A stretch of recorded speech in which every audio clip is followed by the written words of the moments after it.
vamos já conversar com o Bruno, que ele também já fez essa leitura rápida, já uma passada de olhos aí sobre a ata do Copom e pode nos ajudar a entender.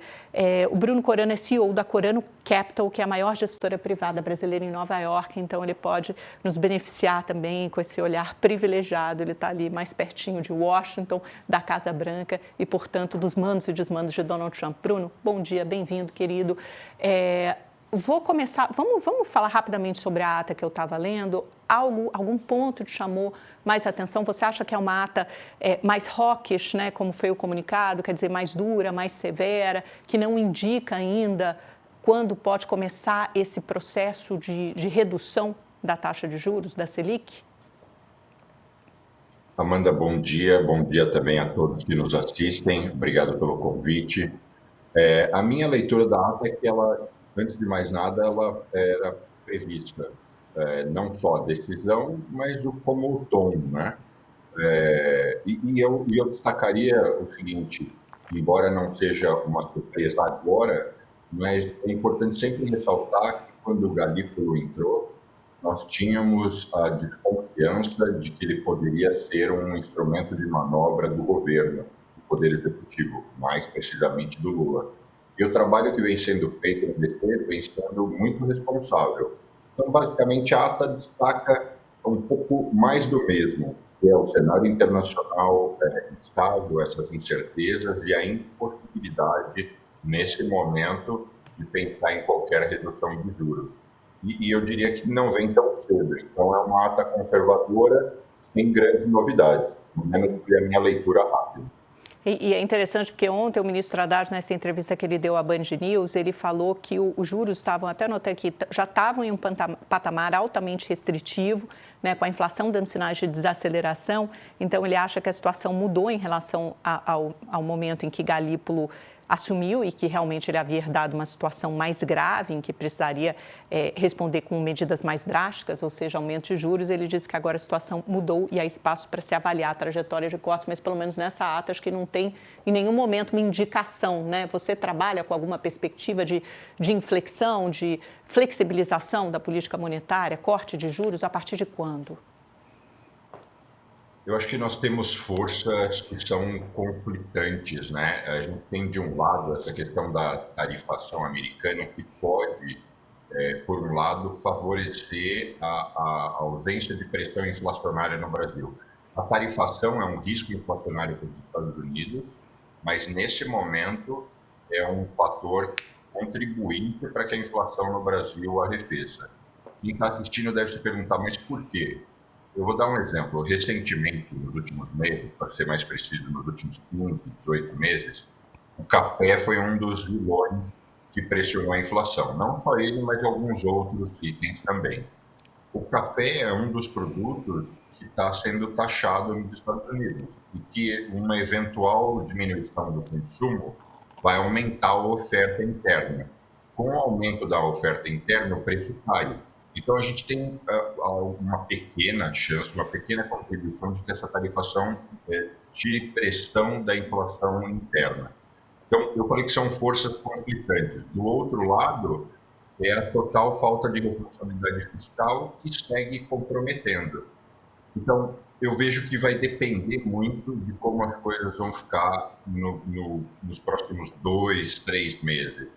É possível pensar num corte de juros pequeno se a economia brasileira desacelerar de forma mais significativa, que ainda não aconteceu e não tem perspectiva de acontecer tão cedo.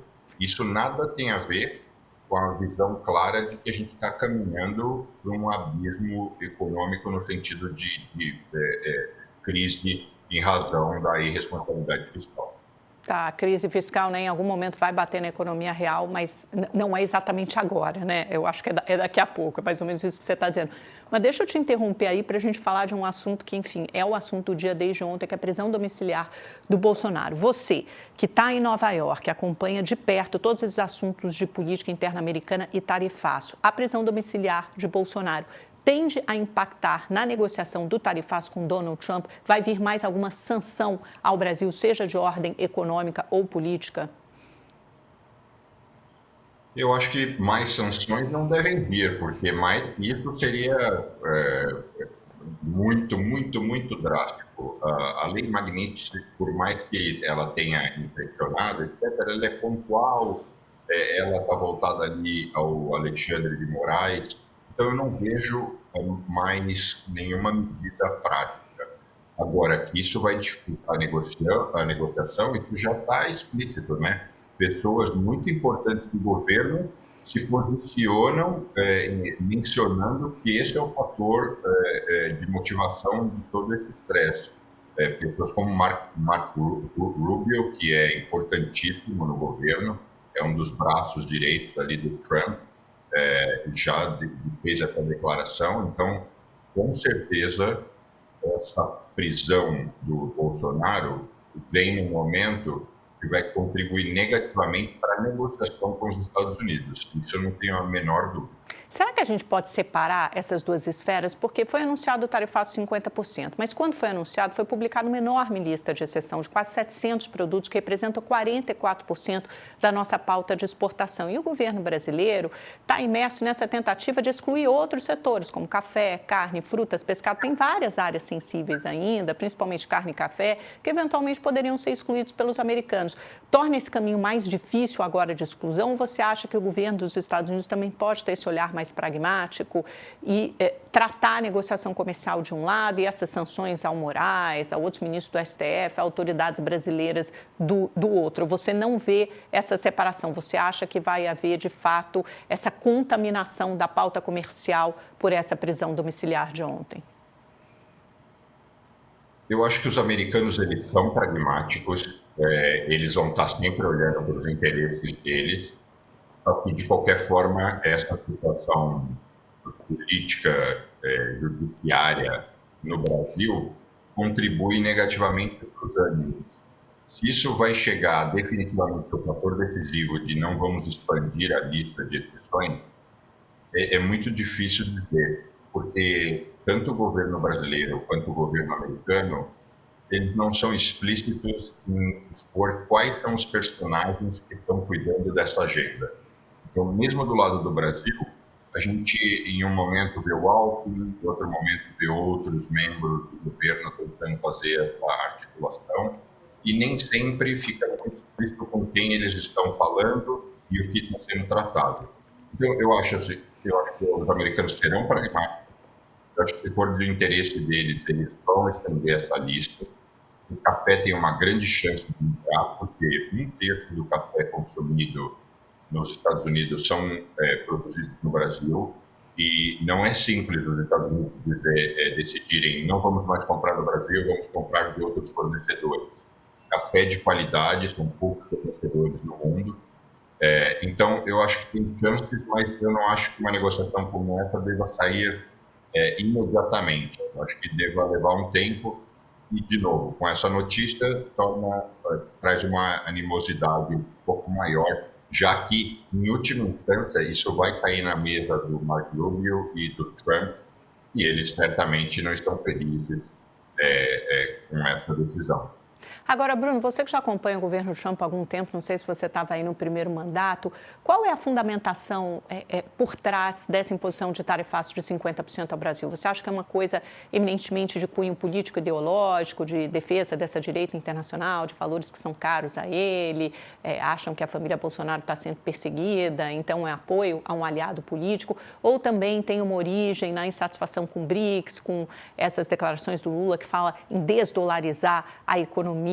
E lembrando que o Trump anunciou ontem que vai subir significativamente a tarifa contra a Índia se a Índia continuar comprando petróleo da Rússia. De novo, ele misturando assuntos políticos com as tarifas, usando as tarifas para punir alguma insatisfação de ordem política ou pessoal dele próprio. Bom, a sua pergunta é ótima, mas a minha resposta talvez não é um chute.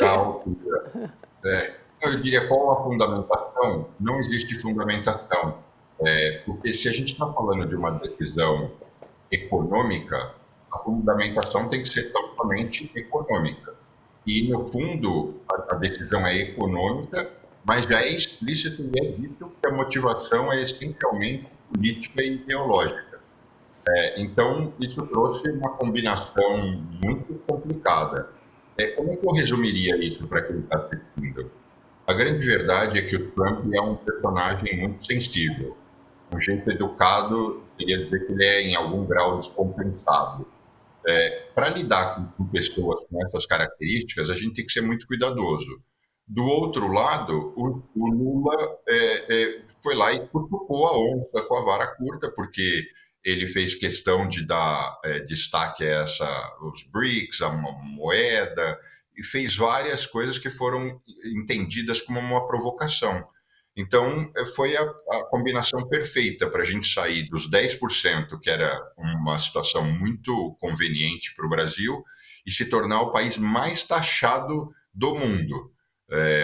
A agenda política, a agenda judiciária brasileira só veio para amparar esse discurso, mas que eu acho que essencialmente tem um desentendimento ideológico ali por trás, e é isso que vai trazer a lentidão para a correção desse problema, porque, na essência, o Brasil é um cliente mais importante para os Estados Unidos do que os Estados Unidos para nós, né? Em outras palavras, a gente compra mais do que a gente vende, né? Então, não teria uma lógica.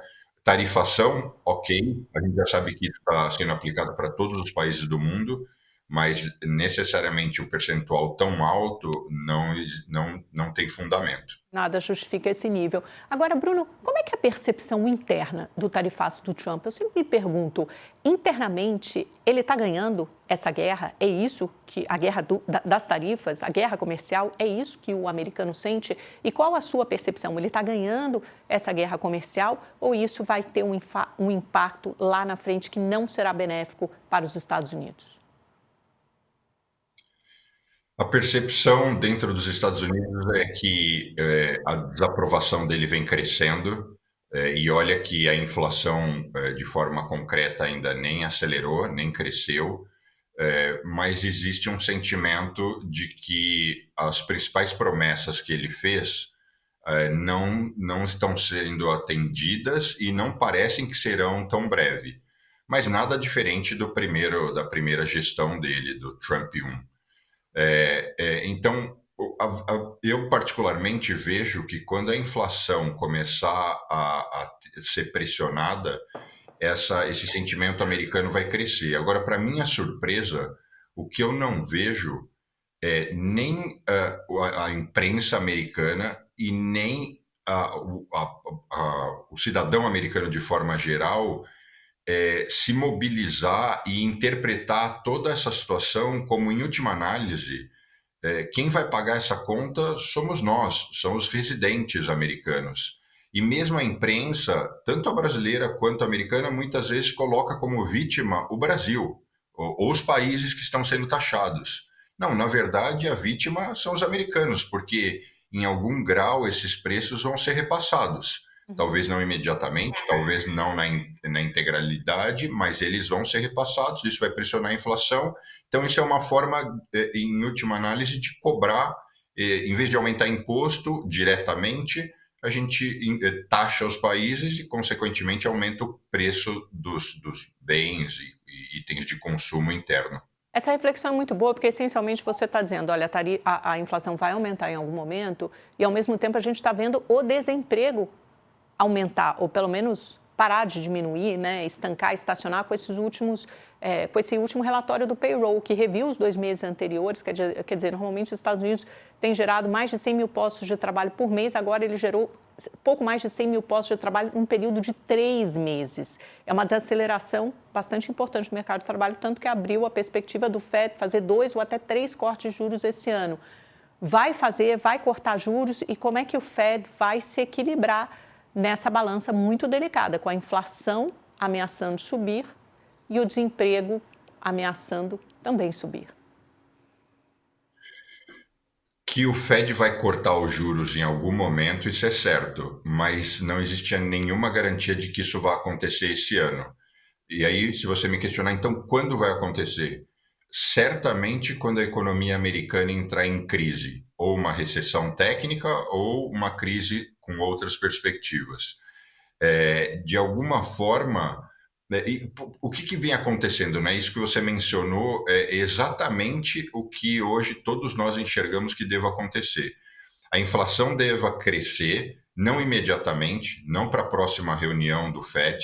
Só para eu dar uma linha do tempo aqui para quem está assistindo, a próxima reunião do Fed vai ser em setembro.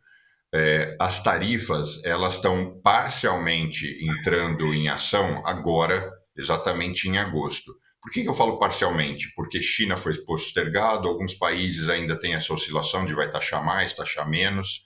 Então, se a gente considerar que de fato as tarifas tiveram um aumento mais significativo agora e que esses produtos vão ser importados e vão entrar na cadeia de consumo americana no mês que vem, até isso ser medido e os índices refletirem que a inflação está sendo pressionada, vai levar mais tempo, o que não vai permitir, na minha opinião, que o Fed tenha elementos e dados para reduzir os juros na próxima reunião.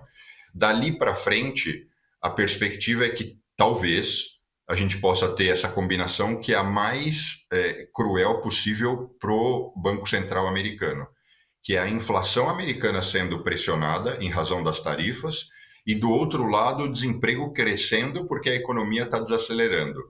E Sim, por que esse é um péssimo cenário? Porque o Fed, se ele baixa os juros, ele estimula a inflação, mas teoricamente tenta resolver o desemprego. É uma relação de conflito. é Mas isso é isso. o que tem grande chance de acontecer.